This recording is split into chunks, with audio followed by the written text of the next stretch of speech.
Setiap tepat jam 3 pagi, di desa ini selalu kedengeran orang lagi pencet nomor telepon guys, tapi secara misterius karena nggak tahu itu siapa. Ini sebenarnya kenapa sih? Langsung aja kita bahas. Jadi ini adalah laporan dari seorang wanita yang dia bilang itu setiap pagi buta, biasanya itu di kisaran jam 3 pagi, itu selalu terdengar suara kenceng banget dari arah luar rumah dia pas gitu. Dan suaranya itu kayak orang lagi mencet telepon kayak gini.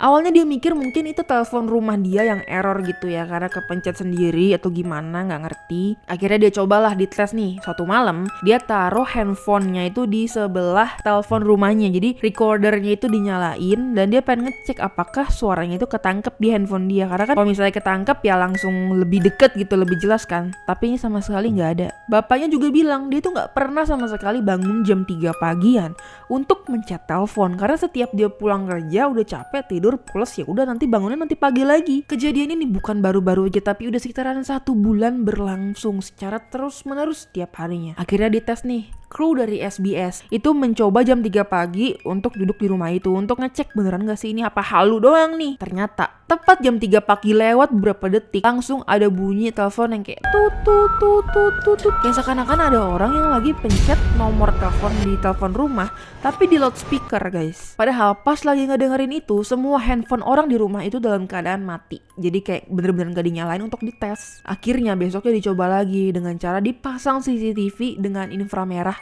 Jadi malam-malam tuh bisa kelihatan jelas ini arahnya dari mana sih teleponnya gitu kan. Tapi buktinya gak ada sama sekali yang ketangkap suara-suara aneh atau orang yang mungkin pakai speaker gitu ya terkeliling-liling desa, itu gak ada sama sekali. Dari yang tadinya terganggu karena suaranya doang sampai akhirnya takut entah ini teror orang jahat atau bahkan hantu yang pencet telepon untuk ngegangguin warga. Dan akhirnya karena di desa itu sama sekali gak ada petunjuk apa-apa, dia nunjuk ada salah satu desa daerah situ yang jaraknya itu sekitar 10-20 menit. Yang akhirnya ya udah diikutin lah tuh kemana arah desa baru ini, desa tetangga lah bisa dibilang. Akhirnya ditanyalah sama tetangga-tetangga itu. Kakek pertama ditanya, katanya dia nggak pernah dengar suara kayak gitu, ditunjukin gitu rekamannya. Nenek kedua nggak pernah juga dengar suara itu. Kakek ketiga nggak pernah dengar juga. Nenek keempat bahkan dia bilang dia sering banget bangun di jam-jam itu, tapi nggak ada dia dengar suara-suara kayak gitu. Sampai akhirnya di rumah kelima ada seorang cewek yang dia bilang dia pernah dengar suara itu. Dia tahu persis dia dengarnya itu kapan. Dia bilang di tanggal 24 Maret dia nggak dengar suara itu. Pas ditanya, kenapa kamu tahu banget spesifik tanggal kamu dengar ini? Karena waktu dia ngedengar suara ini dia bener-bener ketakutan dan parno banget sampai akhirnya dia inget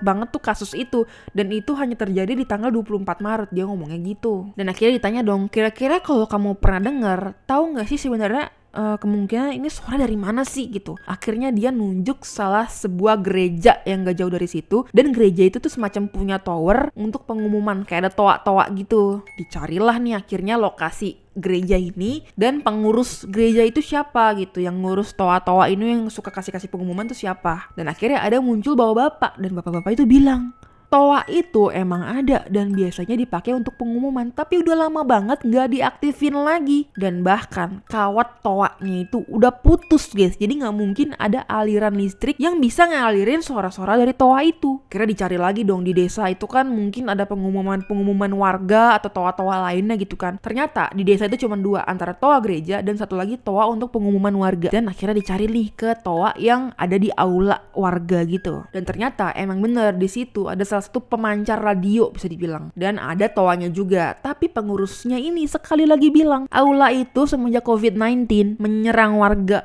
kan gak boleh deket-deketan gitu ya, harus social distancing. Jadi aula perkumpulan warga itu udah gak pernah dipakai lagi selama COVID-19, dan apalagi toanya itu jarang banget digunain dan udah gak pernah lagi bahkan. Jadi pengurus aula dan kepala desa ngerasa suaranya gak mungkin dari situ karena gak ada yang make. Untuk lebih meyakinkannya lagi akhirnya dipasanglah CCTV di depan si toa ini nih pada malam hari. Jadi dicek jam 3 itu bunyi apa enggak. Dan ternyata jam 3 pagi seperti jam-jam biasanya dia dicek, dan ini muncul dari toa dari aula warga yang kedua. Suaranya persis kayak orang lagi pencet tombol telepon guys. Pokoknya sama persis apa yang didengar di desa sebelumnya yang anak kecil itu. Tapi yang bikin merinding awalnya adalah di dalam mesin toa itu kan mesinnya ada di dalam. Jadi misalkan mau bikin pengumuman nih, Biasanya pengumuman itu muncul dari orang yang masuk ke dalam aula, buka alatnya, baru diumumin. Tapi gak ada sama sekali yang masuk ke dalam ruangan itu. Kira besok dicek lah alatnya, dibuka gitu ya, kayak semacam dicek apakah ada error atau gimana, atau mungkin nyala alatnya. Di situ meyakinkan kalau misalkan kepala desa lah yang biasanya punya kunci untuk ke aula ini, jadi pengurus lah yang punya gitu loh. Gak mungkin orang lain bisa masuk pun ke aula ini, mereka harus punya kunci lagi untuk masuk ke alatnya ini. Dan kuncinya cuma satu, yang pegang itu kepala desa. Dan akhirnya digali-gali lebih dalam dong. Apakah ada kemungkinan lain toa ini bisa dinyalakan dari jarak jauh, dan ternyata sebenarnya tuh ada aplikasi yang nyambung antara mesin toa ini dan handphonenya kepala desa. Jadi dia tuh bisa menggunakan aplikasi itu dari rumahnya itu untuk menyiarkan berita-berita lewat toa itu. Jadi kayak bisa dari jarak jauh gitulah. Tapi di aplikasi itu juga ada recordnya guys. Jadi bisa ketahuan nih siaran itu hari apa, jam berapa menit gitu, semuanya mestinya ke record di handphonenya si kepala desa dong. Ternyata setelah dicek di aplikasinya cuman muncul 2 kali pengumuman. Sedangkan yang udah terdengar 1 bulan belakangan itu hampir setiap malam. Jadi di aplikasi itu juga gak ketangkep nih recording ada pengumuman atau apa yang diaktifin oleh kepala desa. Jadi benar-benar bukan si kepala desa yang bunyi ini secara sengaja. Karena akhirnya penelusuran ini agak buntu, dicarilah audionya ini, di rekaman ini dikasih ke ahli audio. Dan ahli audio bilang ini adalah 10 signal telepon. Dan akhirnya keluarlah angka-angka bintang 40, 3000, 4 bintang 7. Yang dimana ini gak mungkin nomor telepon orang, karena ada bintang-bintangnya.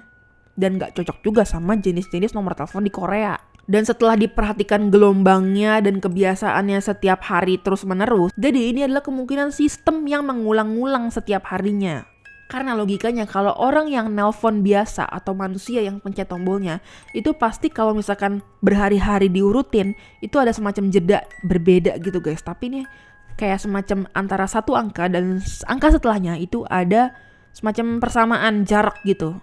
Dan ini sama persis.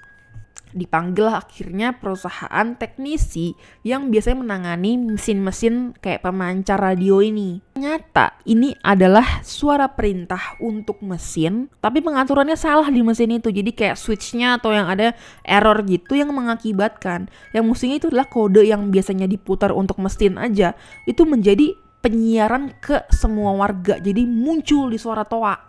Jadi intinya ini adalah keeroran mesin yang semestinya nggak terjadi. Ini mematahkan teori kalau misalkan itu adalah hantu yang nelpon. Jadi emang nggak semua kasus yang berbau misteri itu bisa dihubungkan dengan hantu ternyata guys. Jadi semuanya itu sebenarnya kalau misalkan dicari secara logika juga mungkin ada yang masuk. Sekian video kali ini, semoga kalian suka. Jangan lupa like, comment, dan subscribe. See you guys in the next video. Bye!